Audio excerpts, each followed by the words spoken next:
Seguimos en FMCB 97.3. Acá estamos, ahí estamos. Con una nueva visita. Ni hace falta presentarlo, Hugo Burgués. ¿Qué cargo está ocupando ahora? No, ahora, a ver, tengo una responsabilidad, sí, pero yo soy parte del equipo de Germán Martínez, que es el presidente del bloque Unión por la Patria, en función que yo soy hace años planta permanente de la Cámara de Diputados en el bloque, digamos, primero vengo desde el que era el Frente Justicialista para la Victoria, así que ya tengo poquito 20 años en la Cámara, y a veces cuando ocupaba algún lugar tenía que ver con situaciones en las cuales uno pide licencia por cargo de mayor jerarquía, y bueno. Así que hoy estoy colaborando con Germán en el bloque. Bueno, estoy en su despacho, es un despacho un poquito más grande el del presidente del bloque, y me dedico a tareas administrativas, logísticas, que tienen que ver con el funcionamiento del bloque. Son 99 diputados. Trabajo mucho con lo que tiene que ver con el salón, acondicionar el salón de uso múltiple, las reuniones que se hacen.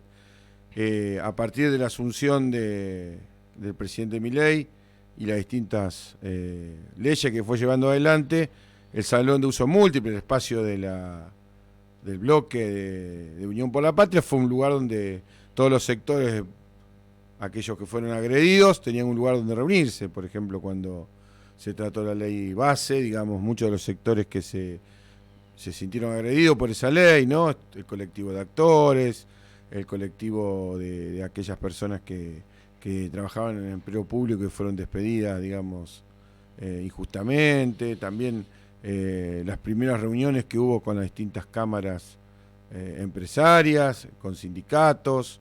Bueno, cada tema que tenía que ver con la ley base, se acercaban ahí, hacían reuniones con nuestros diputados y diputadas, y se hacían asambleas, y bueno, en función de eso se avanzaba con las distintas acciones ya en las comisiones. Por eso después, vos si no te acordás que en los primeros tiempos cuando se trató la ley base, no querían ni hacer convocatoria a aquellas personas que la ley base perjudicaba, ¿no? Y a partir de esta acción que se empezó a hacer de Unión por la Patria, y que esto tomó difusión, y que exigían que fuera también en otros bloques de oficialismo o otros bloques opositores, se terminó haciendo las distintas reuniones de comisión en la cual participaron los sectores de la sociedad civil que tenían algo para decir sobre la ley.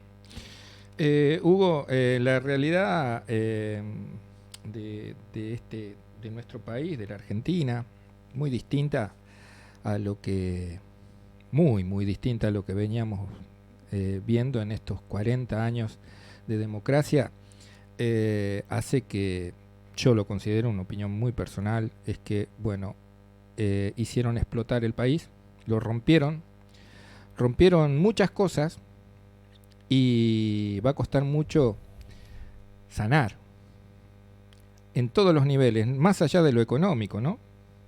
Porque hoy las diferencias dentro de los ciudadanos de a pie es muy grande, hay mucha incertidumbre, mucha desinformación, mucho enojo, muchísimo enojo. ¿Cómo lo revertimos?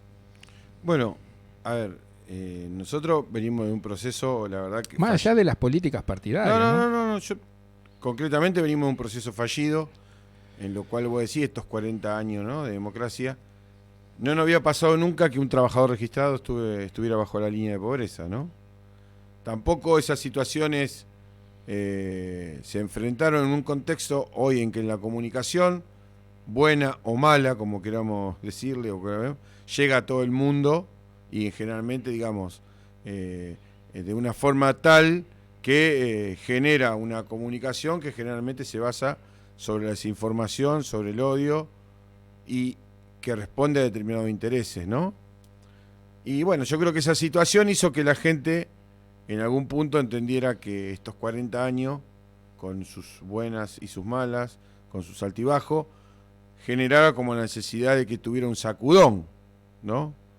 Y ese sacudón significó este emergente que hoy es presidente de la Nación, que evidentemente tiene un proyecto que va en contra de ese pacto democrático, ¿no? Porque está poniendo en discusión todo, ¿no?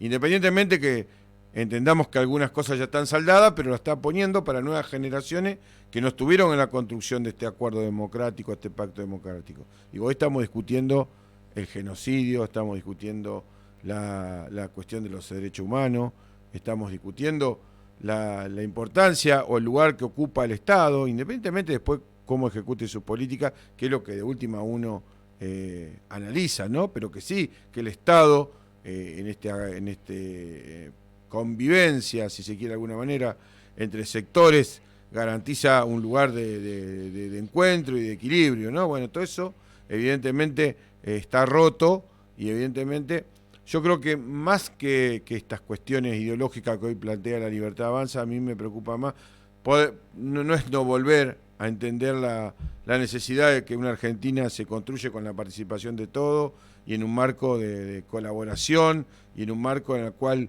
todos tenemos un lugar y todos tenemos importancia, ¿no? A mí me preocupa más las consecuencias económicas y sociales muy graves que va a dejar, ¿no? Y en muchos casos vinculadas a leyes que hoy están ejecutándose y decretos, ¿no?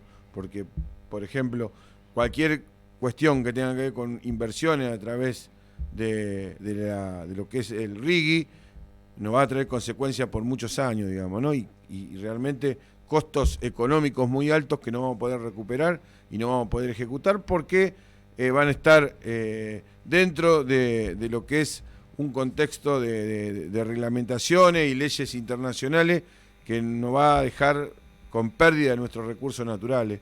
Eso es lo que más me preocupa y evidentemente la cuestión de la destrucción del tejido social en un marco de una pobreza extrema que también va a agredir de alguna manera importante cantidad de ciudadanos y ciudadanas que va a ser muy, muy difícil de recuperar, ¿no? Ya no pasó cuando vos tenés que tu papá, que vos nacés en un lugar donde tu papá y tu abuelo nunca tuvo un trabajo en blanco, ¿no? O te criás en un marco de donde tenés una vivienda que no está en condiciones, donde vas a los altos a las escuelas, donde hay una desigualdad muy fuerte, es muy difícil que esa generación pueda salir de la mejor manera posible. Y me parece que en algún momento, con el gobierno de Néstor y Cristina, habíamos recuperado eso, ¿no?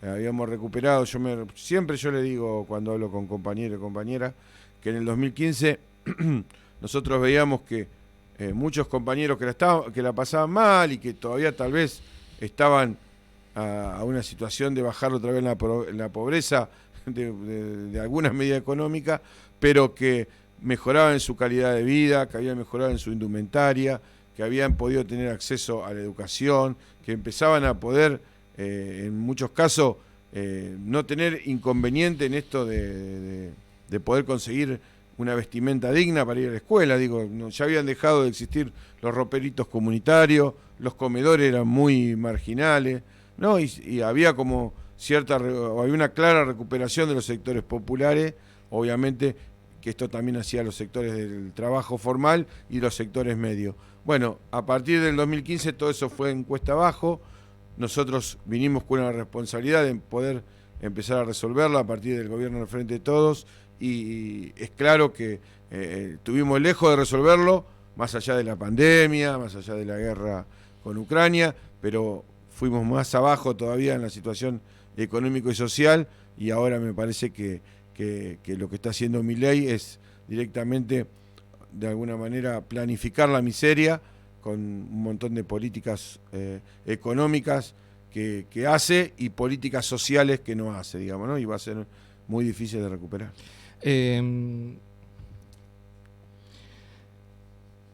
Tuvimos el gobierno de Macri, que fue muy bueno para las corporaciones. Tuvimos un gobierno de Macri donde el vaciamiento y la fuga fue preponderante. Entonces vos decís, fue un gobierno que fue muy beneficioso para los grandes poderes. Tuvimos un gobierno como el de Alberto Fernández, malísimo, malísimo, a mí no me sorprendió. A mí particularmente no me sorprendió. No me sorprendió él, no me sorprendió Perotti, nada. No me sorprendió. Son lo que son. Un amigo mío me dice, son peronistas de cotillón. Milei es la resultante de todo eso, ¿no? Ya sabemos, porque estamos vivenciando todos, en mayor o menor medida, estamos vivenciando cómo nos está atravesando otra nueva crisis. Estamos vivenciando un momento terrible en la moralidad, en lo económico, en lo social, deshumanizados, porque el individualismo está. Llegan estos momentos y sálvense quien pueda, lo tenemos todos.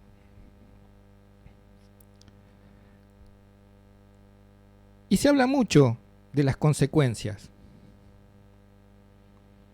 Y como todo en la vida se termina, Hugo. Todo se va a terminar. Esto también se va a terminar. ¿Qué va a haber después?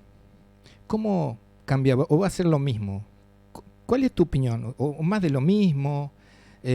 ¿Más de que las exportadoras en la provincia de Santa Fe no paguen un peso por todo lo que se llevan de aquí, de la Argentina? Fábricas que en el cordón fabril que contaminan, que enferman, que causan mucha muerte,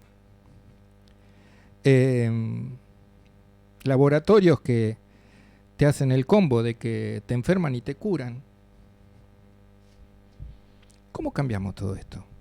Bueno, para mí está claro que desde el peronismo, pero de un peronismo que entienda cuál es su lugar histórico, cuál es su lugar ideológico y qué es lo que, para qué se constituyó, digamos, ¿no? Yo creo que nosotros tuvimos un tema que en cierta manera lo dijo Cristina en México, ¿no? Pero ¿por qué lo digo Cristina en México y hago referencia a México, ¿no? Porque terminó de hablar esto de lo que dijo Cristina, que era que habíamos ingresado con una idea en la cual habíamos dedicado a revisar lo que habíamos hecho en función de los conflictos que habíamos tenido y que supuestamente esa conflictividad con los sectores poderosos había hecho que nosotros perdiéramos la elección. Y estaba en México donde había ganado López Obrador, bueno, el partido de Morena, sí, digamos, sí. Una mujer, la primera vez que va a haber una presidenta mujer, y todos se levantaron hicieron un cantito como diciendo, no me acuerdo bien la rima, pero como diciendo que orgullosos de Obrador, decía, así era. Entonces, ¿qué había? Una reafirmación de lo que había sido el gobierno de López Obrador, que se había enfrentado a todas las corporaciones, las económicas, teniendo a Estados Unidos, ¿no? En el borde, ¿no? La judicial, la política, ¿no? Y que había hecho una política económica que entendían como populista. Y él había hecho una política económica en la cual había hecho una cosa parecida a la moratoria, ¿no? Porque había un montón de gente que no tenía posibilidad de jubilarse y que se empezó a jubilar, y una política también que tenía que ver con la recuperación de la obra pública, de la inversión del Estado, y también un programa parecido a lo que nosotros entendemos con el potenciar, pero dirigida especialmente a los campesinos, ¿no? O sea, que el que tenía una parcela chiquita a los pequeños productores. A los pequeños productores, pero para que no se fueran y no dejaran esa producción, no para que la alquilaran, hiciera algún otro tipo de producción que fuera contrario a lo que vos decías, a lo ambiental, ¿no? Sobre todo en la zona sur de México, ¿no? Donde está la Selva Cardona, que ahí donde estuvo el comandante Marco, ¿no? Donde hay una producción minifundista o fruto de la reforma agraria de la Revolución Mexicana, para que pudieran producir ahí, ¿no? Y otras políticas que tenían que ver con revalorizar la autoridad presidencial. López Obrador todas las mañanas hace como una conferencia de prensa donde dice lo que entiende y enfrenta lo que tiene que enfrentar. No es que hicieron una política económica, social, cultural, edulcorada, ¿no? No, fueron al frente, hicieron lo que tenían que hacer, por los cuales lo habían elegido, después del desastre de los gobiernos neoliberales, tanto sea del PRI, como el PAN, como la traición del Partido Revolucionario Democrático. Entendieron que había que hacer eso, y eso es lo que hizo López Obrador. Bueno, nosotros con esto de venimos mejores, ¿te acordás que decíamos... ¿qué significó, no? Entender aparentemente que teníamos que endulcorar nuestras acciones, ¿no? Para que aquellos sectores que nos habían enfrentado entendieran que el peronismo, o el Frente de Todo, venía a hacer una política que le iba a servir a la industrial, a la corporación, a los jueces y a los trabajadores. Y evidentemente no pasó eso en un contexto donde ya Macri, vos donde dijiste, nos endeudó terriblemente. Nos ha dejado sin posibilidad con una deuda con el Fondo Monetario Internacional de 50.000 millones y otros tantos millones con acreedores privados. Digo, bueno, no se avanzó con una política alternativa, no se tomó las decisiones que se tenían que tomar, se retrocedió en otras que se iban a tomar. Acordate la nacionalización de Vicentín, acordate los anuncios de la guerra contra la inflación, no, todas situaciones que fueron generando una expectativa en la sociedad que después no se llevan adelante. Mientras tanto, avanzaban los sectores económicos concentrados, los medios concentrados, corporativos, donde los trabajadores caían en su ingreso, y bueno, y eso hizo que se perdiera la confianza en el peronismo, ¿no? Sobre todo porque Alberto, bueno, obviamente que es la responsabilidad máxima, pero esa responsabilidad también la gente se la endilgó, está bien que se asignó al gobierno en ese momento. Teníamos una desocupación del 5,7, ¿no? La más baja, pero si vos veías la composición de ese trabajo, veías que una importante creación de trabajo era de trabajo sin ningún tipo de acompañamiento que tiene que ver con los derechos laborales, ¿no? Y con salarios bajo los niveles de pobreza. Entonces eso es... es muy difícil que la gente lo acompañe, que uno pueda hacer esa cifra y la gente sí, pero trabajo un montón, tengo que buscarme otro trabajo y no me alcanza. Bueno, vino alguien que dijo, vuelvo a repetir, que iba a hacer pagar a la casta, digamos, ¿no? A todos aquellos que de alguna manera teníamos, eran parte de esa dirigencia, y eso es imposible que se resuelva un país con lo que significa el costo político. Ya lo vimos con este discurso hace muchos años, que está bien, que uno puede entender, que tiene que haber cierta cuidado en lo que tiene que ver el costo de la política, pero que eso no te va a resolver los problemas. Bueno, visto esto, como vos decís, nosotros lo que tenemos que hacer es construir otra alternativa, y una alternativa que profundice estas cosas, ¿no? Que entienda que hay que recuperar los intereses y las mejoras tienen que ser en función de las mayorías, no pensar que si mejora una minoría va a haber un derrame o va a haber alguna posibilidad que eso crecimiento arrastre a los sectores populares. No, bueno, tenemos que hacer, como dice, uno lo acompaña Agustín, ¿no? En los distintos, Rossi, en las distintas actividades, y bueno, nos tendremos que meter con la Constitución del 57, ¿no? Que decía que hay un artículo que dice que los trabajadores tienen derecho a ser partícipe de las ganancias de las empresas. Bueno, dejamos de pensar en esas cosas y ejecutámoslo y hagamos lo posible, ¿no? Y entendamos también que el modelo que tiene que ser con salarios que estén por encima de los niveles de la pobreza. Y tenemos que entender que no puede ser que en un país donde produce alimentos para 4 veces su población o un sector importante de su población no pueda acceder a esos alimentos, ¿no? Y también entender que en un país donde, dado su extensión y su capacidad de recursos naturales, puede ser que que cada habitante no pueda tener una casa con las condiciones de hábitat digna y no la pueda tener con los servicios dignos que tienen que tener las personas.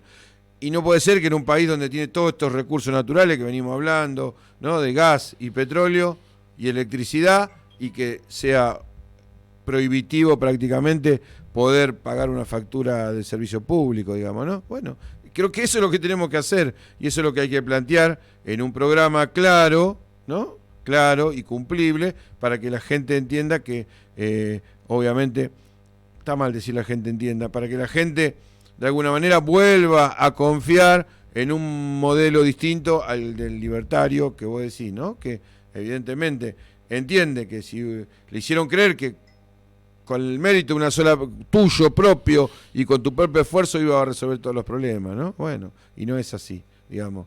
Nosotros, un país dependiente como la Argentina, necesita de la construcción de un modelo con trabajo, con producción y con inclusión, con servicio de acceso a la población, con una educación pública de calidad, con una salud pública de calidad, que se ha caracterizado por tenerlo. No es que es una cosa que tenemos que conseguir. No somos Colombia, que tiene mucho todavía para recuperar, otros países de Latinoamérica, o el mismo Brasil, que más allá que uno ve todo lo que crece y lo que mejora, está muy atrás en las legislaciones que tienen que ver con los derechos de los trabajadores y de los sectores populares. Me parece que tenemos que volver a recuperar esa confianza en un proyecto claro, y también ese proyecto tiene que estar ejecutado por gente que tiene que tener también cierta grado de moralidad o de honorabilidad, que no entienda que se va a beneficiar ella misma, ¿no?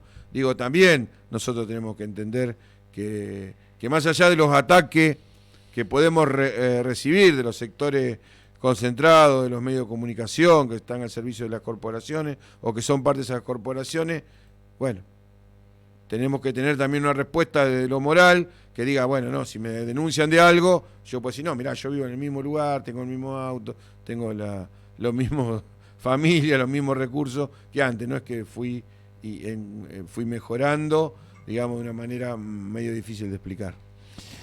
Muy difícil. Sí, bueno, muy pero difícil. Bueno, pero hay que hacerlo. Tal vez hay que hacerlo en función de un cambio generacional que sea conjunto. Digo, no creo en tirar a nadie por la ventana, ninguna. No, hay unos cuantos que se pueden tirar por la ventana. Bueno, no. Bueno, está bien, pero vos tu opinión es políticamente correcta. No. Bueno. Yo de afuera puedo decir, claro. No, hay alguno que a patadas lo tenés que echar.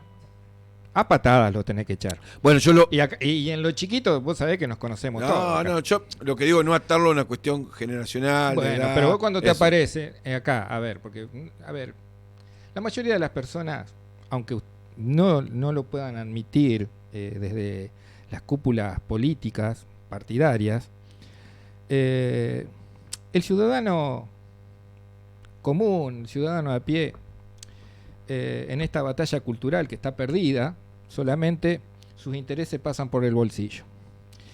Y mientras no le entra en el bolsillo, y si le entra en el bolsillo no le importa de dónde viene.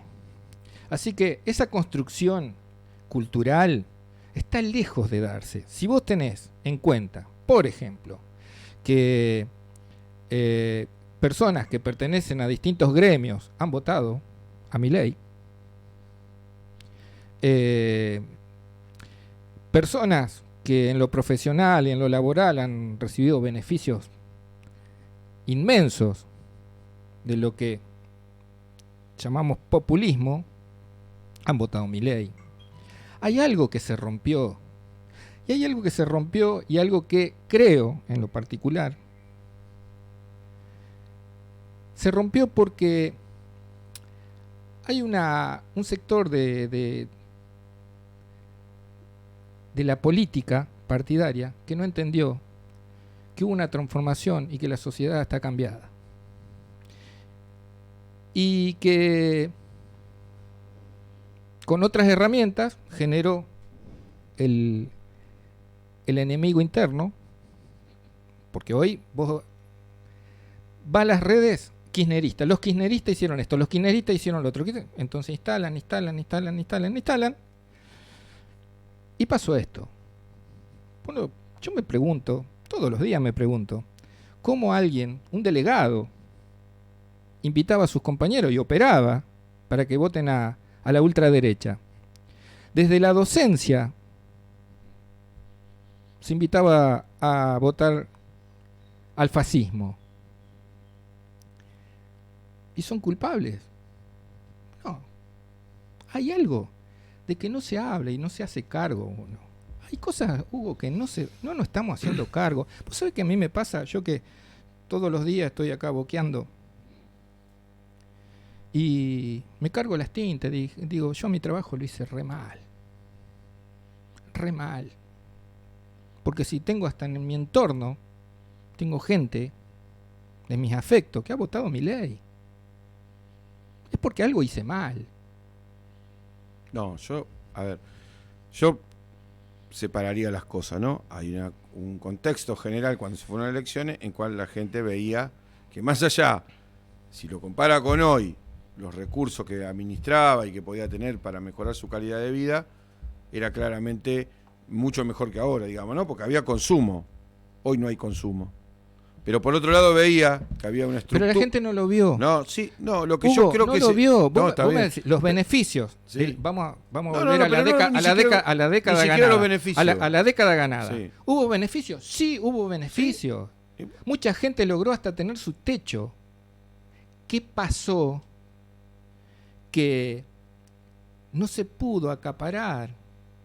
Es que te resaltaron un montón de otras cuestiones que eran más difíciles de explicar, ¿no? Si yo pongo el techo mío, la mejora mía, todas esas cuestiones, y yo pienso que el sistema, ese sistema que a mí me permitió acceder a todo eso, porque yo tengo que pensar en el sistema, no tengo que pensar en la persona. Yo a la persona la puedo correr, si es un mal funcionario, si es un mal presidente. Yo lo que no puedo dejar de entender es vivir en un sistema económico, social y político que sea humano, que entienda que nadie se desarrolla en una comunidad que no se desarrolla. Después, si tengo un mal intérprete, yo tengo que hacer el esfuerzo de sacarlo. Yo creo que lo que pasó fue que a esa situación, más los malos intérpretes, más que esto se puso en duda, porque la gente veía que laburaba y ganaba menos y le costaba llegar a fin de mes, y también la cascoteaban con el hecho de decir, mirá, esto se va a cualquiera, termina en cualquiera, se la roban todo, etcétera, etcétera.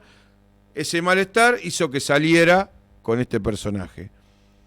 Después, si hay gente que tiene un nivel cultural para entender esto que te estoy diciendo y propone otra cosa igual, ¿no? De la que salió ahora de Milei, esa persona tiene una responsabilidad y se tiene que hacer cargo también de la decisión que tomó o incidió para que se tomara, ¿no? Porque si no, vos decís, no, mirá, nosotros que nos equivocamos, que hicimos mal, que la gente estaba peor, que laburaba y estaba en negro y que no le alcanzaba a fin de mes, nosotros tenemos que hacer cargo. Ahora, vos que dijiste que había que votar a alguien que vos sabías que con esas políticas iba a terminar en esto, y vos ahora decías, no, yo no tengo nada que ver, no. Tiene que hacerse cargo y es responsable de eso también, ¿no? Entonces, yo creo que lo que nosotros tenemos que trabajar fundamentalmente desde el peronismo es construir un proyecto político que vuelva a recuperar esa confianza que se perdió, pero sobre todo sobre un proyecto, sobre un modelo que tiene que ver con una Argentina humana, que tiene que ver con una Argentina que cree que se sale trabajando, pero que también ese trabajo conlleva, no la genera esa riqueza la persona que invierte nada más, sino que la genera también el que labura, y por eso se merece tener los ingresos necesarios para poder solventar su calidad de vida y sus hijos, que también entiende que tiene que haber un Estado que busque equilibrio entre los sectores sociales, que tiene que haber un Estado que garantice servicios de calidad, y si que solo esos servicios también, además de que los garantice, que sean de calidad, que sean cumplibles, ¿me entendés? Entonces, ¿a mí qué me sirve, no? Si yo digo que la escuela pública, compro útiles, compro banco, no sé, tengo el mejor proyecto educativo y después los docentes no van a laburar.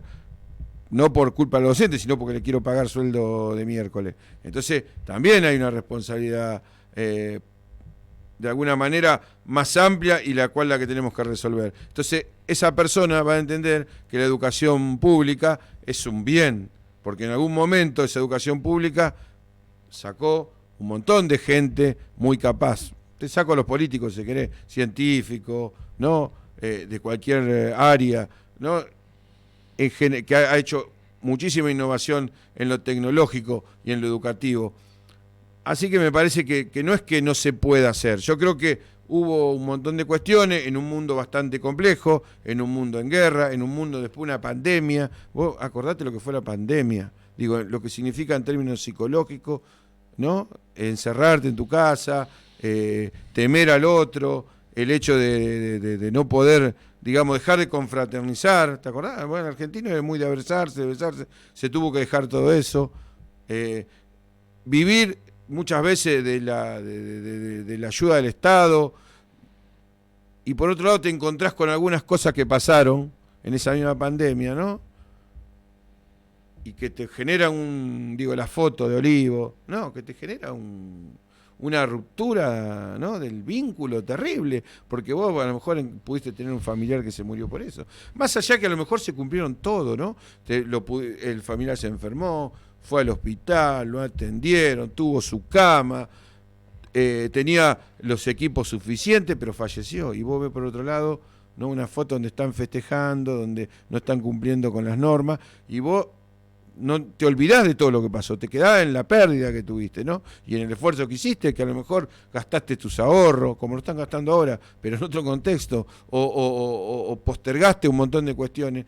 Bueno, todo eso hace que se destruya la fe pública, y que estos sectores individualistas, meritocráticos, ¿no?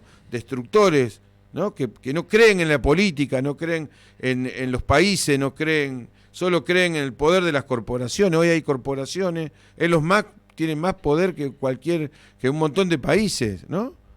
¿Quién se puede imaginar años atrás que iba a discutir la soberanía jurídica de un país? Bueno, él lo está discutiendo y dice barbaridad de los jueces de la Corte Suprema de Brasil. Y son jueces que no, alejados completamente de una idea marxista, socialista, lo que sea. Son algunos que puso Bolsonaro, otros que ya venían de antes, digamos, ¿no? Donde lo único que dicen es, che, si yo te amenazo a vos personalmente, ¿qué pasa?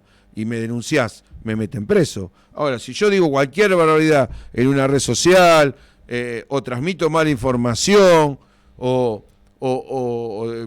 todo vinculado al golpe que se intentó hacer, no pasa nada. Yo lo único que te pido que no es que lo metas preso, que que lo suspenda, que diga, che, loco, estás fuera de las normas de convivencia, y no lo quiso borrar. Vos lo que me estás diciendo, Hugo, discúlpame, vos lo que me estás diciendo, Hugo, mira, vamos a hablar de la libertad de expresión, ¿no? Vos podés decir lo que pensás, lo que opinás, gritándolo con un perfil bajo. Lo único que no se puede admitir es que se mienta. Y eso es lo que nos atravesó como sociedad todo. La mentira. Sí. Después podés opinar, podés decir. Pero ¿qué es mentira y qué es verdad hoy? Bueno, ahí, y alguna vez lo hemos Nosotros hablado. Lo sabemos. Alguna vez lo hemos hablado. Sí. Alguna vez lo hemos hablado. ¿Sabes cuándo yo me di cuenta? Y no porque soy un vivo bárbaro, No, yo peco muchas veces de inocente. Cuando asume Alberto Fernández, y no fue directamente a levantar el decreto que perjudicaba la ley de medios de comunicación, yo dije, acá estamos listos. Muchos pensaron que el quiebre fue Vicentín. Yo lo vi ahí, en el momento de que no sacó el decreto que no ponía en marcha la ley de medios de comunicación. ¿Dónde batallaron? En los medios de comunicación, en la virtualidad. Es lo que tenemos. Sí. Es lo que tenemos. Esto es lo que hablábamos hoy, ¿no? Que se decía el volver mejores. Supuestamente había sido precisamente confrontar con todos esos intereses.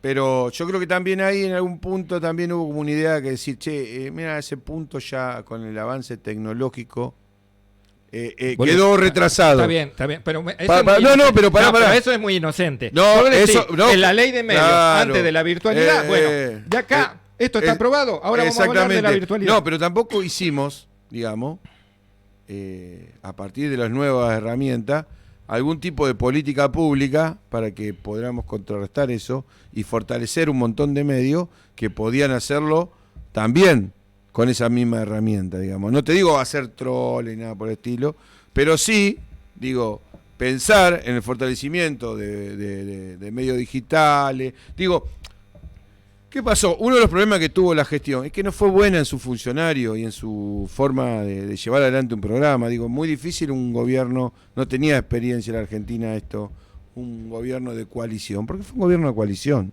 ¿no? Estábamos un sector importante, bueno, está bien, que votamos a Alberto porque éramos kirchneristas. Volvemos a esto, bueno. Hugo.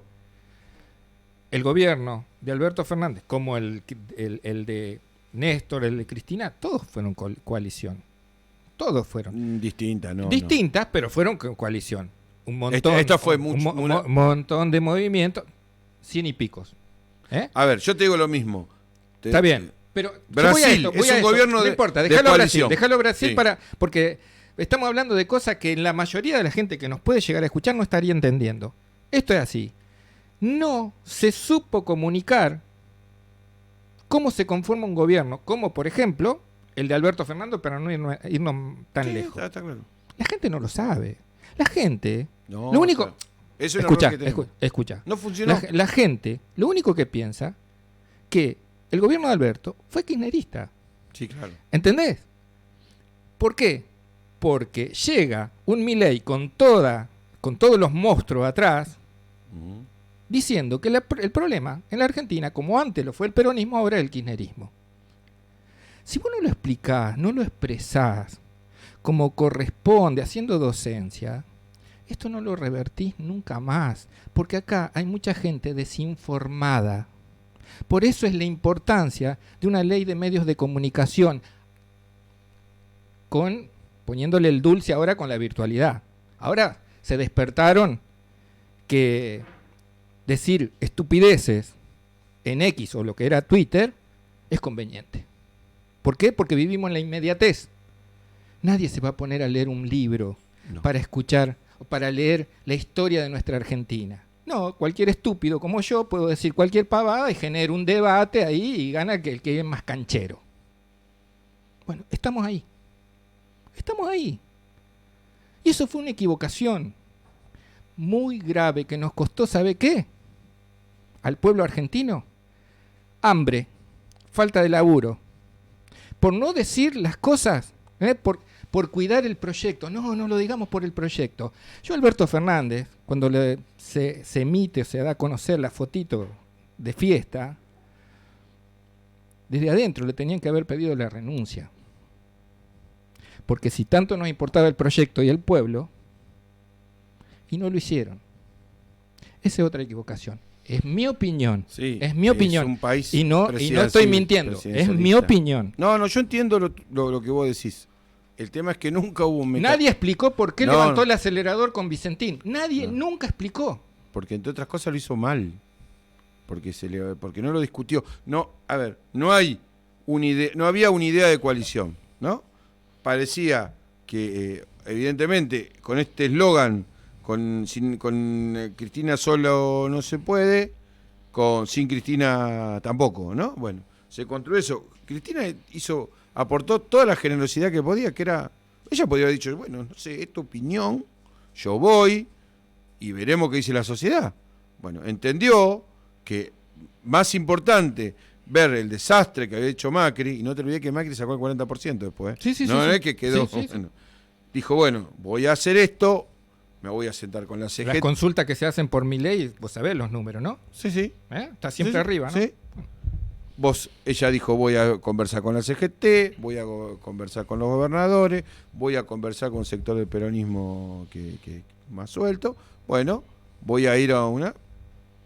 Me parece que el que mejor puede interpretar esto es Alberto, que se garantiza, y yo voy acompañando para que mis personas que creen que yo soy la salida, acompañen este proceso y que no vea que es un retroceso. Bueno, eso es lo que pasó. El tema es que después no hubo una construcción como coalición que tenía que ver con esto. Che, ¿hacia dónde vamos? ¿Cómo lo hacemos? ¿Quién son? Cristina que dijo, vos querés poner ministro de Economía, ponelo. Vos querés ponelo. Y ella hacía su discurso digamos, en determinado momento, no esperó, ¿viste? Porque a veces algunos se enoja más, se enoja menos con Cristina. No esperó al último momento. Ella en el 20, en plena pandemia, en ese acto en la cancha de Avellaneda, Sí. Bueno, donde dijo, che, fíjate, precio, tarifa y salario tienen que estar en consonancia. Mirá lo que pasa. Ella lo dijo claramente, ¿no? Y dijo, y también con respecto a las acciones necesarias, como fue Vaca Muerta, ¿no? Que el tema del el gasoducto. A mí me cuesta creer, bueno, Hugo, me cuesta creer que una líder mundial, sí, que es Cristina Fernández de Kirchner, les guste a la gente o no, haya creído que Alberto Fernández y toda la gente que lo rodeaba no se iba a desbocar. A mí me cuesta creer. O hay cosas, yo estoy opinando como cualquier hijo de vecino, ¿eh? A mí me cuesta creer. ¿Que esto es lo peor que nos está pasando? Sí. Pero empezar a hablar abiertamente de que esto que estamos atravesando, que está causando muertes, hambres, pibes que no morfan. No, está claro. Gente sin trabajo. Porque no es solamente quedarse sin trabajo, quedarse sin dignidad, romper la familia. Hay que empezar a hablar. Hay que empezar a hablar y hacer docencia y explicar. Vuelvo a repetirte. ¿Vos creés que Cristina se manejó inocentemente creyendo que Alberto Fernández no iba a hacer lo que hizo? No. Yo creo que ella nunca imaginó que iba a pasar lo que iba a pasar. Yo creo que ella lo hizo de la mejor manera, trató de buscar la síntesis que permitiera que Macri no renovara, y en función de eso. Creo que nos faltó construir ese gobierno de coalición en el cual se discutiera un poquito las acciones, ¿no? Vos acordate que apenas gana Alberto y Cristina, hay un recrudecimiento de su cuestión legal, ¿no? Y una situación familiar muy fuerte con su hija. Eso hizo que se atendiera a algunas cuestiones, como cualquier ser humano, preocupado por el bienestar de su familia, las situaciones que le pasaban, y ahí fue el famoso 60 pesos del dólar de Alberto Fernández, que fue el primer ruido que hizo, ¿no? Cuando Macri empezó a subir al dólar, porque veía que no había dólares, porque es lo que siempre resalta Cristina, que tiene que ver con la bimonoterialidad de la Argentina, ¿no? Y dijo que no, que el dólar a 60 pesos estaba bien, ¿no? Habíamos aceptado como peronistas una devaluación, que sabemos que las devaluaciones a los que primero castiga es a los trabajadores. Ya empezamos a tener algunas deflexiones en ese contexto. Bueno, después el hecho de pensar que todo lo podemos, que lo vamos a revertir, bueno, hizo decir eso, ¿no? Bueno, pero eso fue un proceso que se fue iniciando con un montón de problemas económicos. Y si yo te digo, Hugo, estamos charlando con Hugo Burgués, para la gente que se engancha en este momento. Y si yo te digo que Cristina se equivocó cuando en plena elección abrió la cancha y dijo, no tiene que ganar Macri, y ella lo mete a Milei en la pelea. No creo eso. Pará. Porque al abrir la cancha tenía la posibilidad de que los votos no fuesen tan personalizados. Lo puso como tercero ahí, pero no vieron, o no vio, quizás, es una opinión mía, no sé si es así, que venía un Milei con una forma de comunicar desde otro lugar. Nosotros que somos de la misma generación, sí. ¿Te acordás cuando en la plaza venían los grandes oradores y se hablaba de política y no importaba del partido que sea? ¿No? Vos lo íbamos a ver. Lo íbamos a ver y te construías la cabeza. Reinaldo, bueno, en el 83. Ves a un idiota, ¿no es cierto?, diciendo estupideces, porque hicieron una lectura de la idiosincrasia de hoy de nuestra sociedad. Mirá, Yo te contesto esto con una cuestión de la realidad. Yo creo que se construyó una idea que no podíamos ganar y la elección en primera vuelta no la ganamos por 2 puntos y chirola. Si nosotros, algunas de las gobernaciones que por temor al arrastre de Alberto, pim, pam, pum, fueron solas y habían ido en ese mismo día de elecciones, te puedo asegurar que era muy probable que en primera vuelta ganara Massa. Íbamos a estar discutiendo Sí.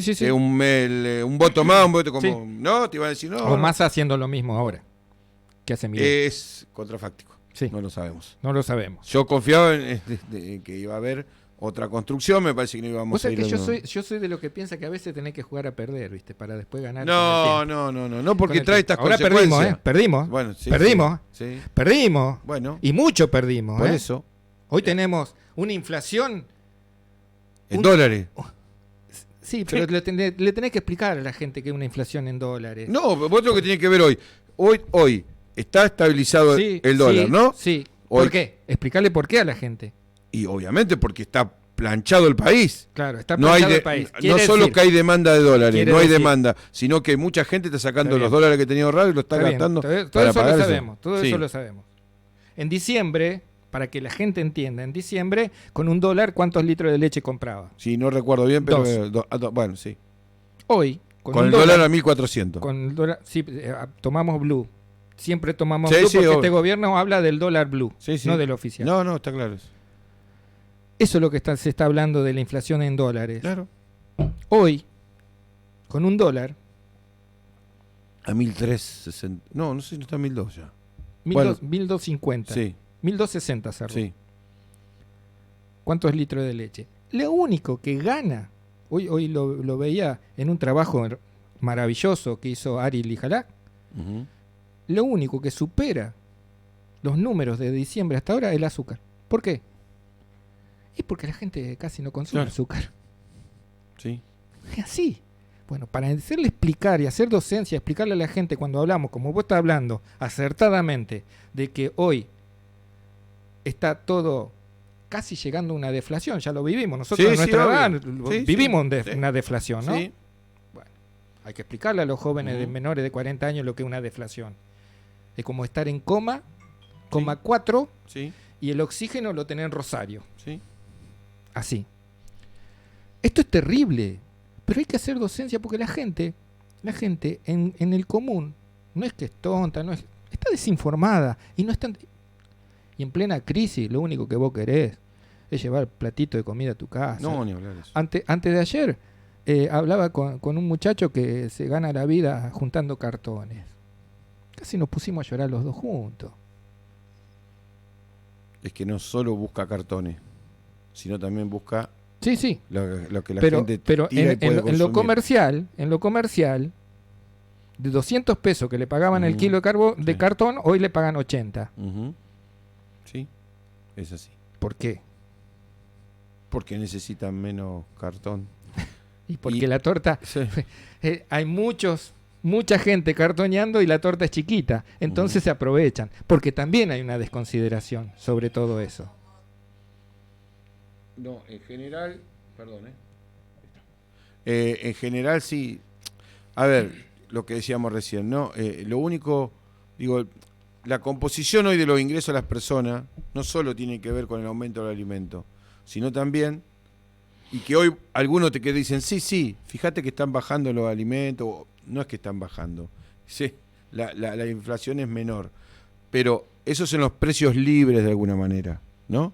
En los precios regulados, que están cada vez menos regulados, la inflación es muchísimo más alta que la de los alimentos. Por ejemplo, creo que en los últimos meses, entre enero... Mirá la nafta. Por eso, entre enero en 90 y pico, y por ejemplo la luz eléctrica es más del 300%, el gas también, lo que aumentó el combustible, digamos, ¿no? Y eso hace a que tu salario se achica cada vez más, ¿no? Y que tenés menos posibilidades de poder consumir. Digo, han caído las ventas. Hoy estaba mirando un informecito, ¿no? Y sobre ventas en los sectores pyme, y veíamos lo que había caído la venta de medicamentos, la venta de alimentos, lo que había caído la venta en general de productos electrodomésticos, digamos, ¿no? Vos sabés que hablaste de los medicamentos y está bueno que le comentemos a las personas que hay una mala información sobre la gratuidad de los medicamentos y que le quitaron la gratuidad de medicamentos a la gente del PAMI. Del PAMI. Que hablan de 44 medicamentos. No es así. Son 44 drogas. Claro. O sea que hay cientos y cientos de medicamentos que ya no están en el programa. Es así. Hay que hablar que son drogas. Y sumale otra cosa. Había otros medicamentos o drogas, como quiera, cualquiera de dos opciones, que pasaron a venta libre, lo cual significa que no hay descuento. El omeprazol. Bueno. ¿Qué viejo no toma omeprazol para calmar el estómago? Bueno, por eso, este es un gobierno que trabaja para esas corporaciones, para enriquecer esas corporaciones. Y la única salida alternativa que propone es la importación, ¿no? Por eso ahora supuestamente están medio a las piñas con Sindman, ¿no? ¿Por qué? Porque dice que no le permite importar o genera ruido de importación de medicamentos de la India, ¿no? ¿Cuánto puede significar después, una vez que ese mercado oligopólico se consolide, para que se pongan de acuerdo? Es segundo, así que no es solución de nada. Digo, entonces lo que están tratando es suplantar, digamos, ¿no? Las falencias, carencias, la pérdida de poder adquisitivo de las personas con una supuesta apertura económica que permite importaciones que van a bajar los precios. Ahora, eso tiene que ver primero con la pérdida de puestos laborales y la destrucción de las empresas, digamos, ¿no? Porque vos decís, che, no, mirá, van a tener una cubierta de China, después vale lo mismo que la de acá, ¿no? Y pues, sí, pero ¿y qué pasó con la industria productora de neumáticos? Vamos a decirle a la gente que el contrabando ya está instalado. Sí, obvio. Y en esa cuestión, en una producción de neumáticos, vos te acordás que los últimos paros que hubo cuando el gobierno anterior, que tenían que ver con la distribución de la ganancia que producían las empresas que hacían neumáticos, ¿no? Sí. Entonces que no había... Hoy hay un gobierno, hay un sindicato, el que maneja el sindicato de neumáticos es trotskista. Está bien, digo, no tengo problema, la elección sus trabajadores. La discusión era la distribución de la ganancia en esas empresas. No el hecho, como ahora, que están cerrando y la están achicando, ¿no? Es preservar los puestos de trabajo. Digo, hay discusiones distintas que en algún contexto a veces nos hacen perder un poco la mirada más amplia, ¿no? Yo creo que va a ser difícil recuperar la confianza de la gente, va a ser difícil también que vuelva a entender que un proyecto colectivo, sobre todo para los sectores medios bajos, trabajadores registrados, no registrados, sectores populares, que un proyecto de tinte, digamos, o de una orientación comunitaria, colectiva, que entiende que el Estado cumple un rol fundamental, se vuelva a entender que eso es la salida. Bueno, es el esfuerzo que vamos a hacer desde el campo político para que eso se vuelva a entender. Y bueno, y eso lo haremos ahora como lo estamos haciendo, tratando de colaborar con los sectores más desprotegidos, los que están más golpeados, llegando, colaborando. Digo, ayer, entre el sábado y el domingo, nosotros ayudamos en una serie de espacios comunitarios, donde otras cosas se da la posibilidad de contar con vianda. Fuimos y recorrimos en esos lugares donde vimos cómo, con un esfuerzo, con un amor, con una solidaridad, trataban de sostener la festita del Día del Niño.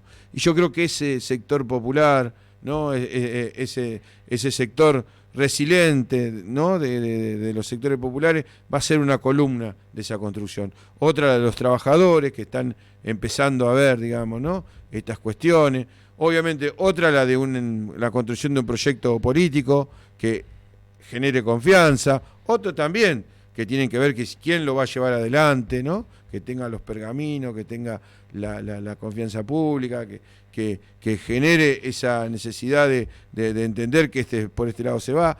Digo, bueno, hay muchos sectores que hoy están siendo agredidos, hay muchos sectores que entienden que la política es una herramienta. Digo, no, en la ley de base hubo una de las cosas fundamentales que se notó de lucha, resistencia, que fueron los sectores culturales, ¿no? Los actores, los músicos, los cineastas. Digo, eso demostró y generó una solidaridad de toda la sociedad. Las universidades, el tema de los jubilados, ¿no? Yo creo que esta lucha que se va a hacer este miércoles, que estamos de alguna manera también exponiendo ante la sociedad quién son los que realmente tienen una preocupación, más allá si hiciste poco, mucho en otras épocas, ¿no? Pero que en esta coyuntura en la cual se puede mejorar un poquito el ingreso de los jubilados, de qué lado está cada uno de los sectores políticos. Bueno, es una lucha que va a llevar tiempo, que genera esta ida y vuelta, ¿no? En la cual hay que a veces bajarnos de cierto pedestal y tratar de en parte reconocer todo lo que se hizo mal y que bueno, que hay que colaborar del lugar de donde sea para revertir esto, digo, ¿no? Algunos tocará protagonizar más, otros protagonizaremos menos, llevando a los mejores. Bueno, pero entender que necesitamos una visión patriótica de la política, ¿no? De entender que cuando no todo, digo, en el ejército de los Andes pensaban que podía ser San Martín, ¿no? Había uno que estaba San Martín y había otro que a lo mejor tenía que cargar las municiones en el lomo, ¿no? O llevar la mula. Ahora, si no llegaba esa munición o ese burro no llegaba con las municiones y no había San Martín, no había independencia. Creo que eso es lo que tenemos que entender todos. Gracias, Hugo. No, gracias a vos por la invitación.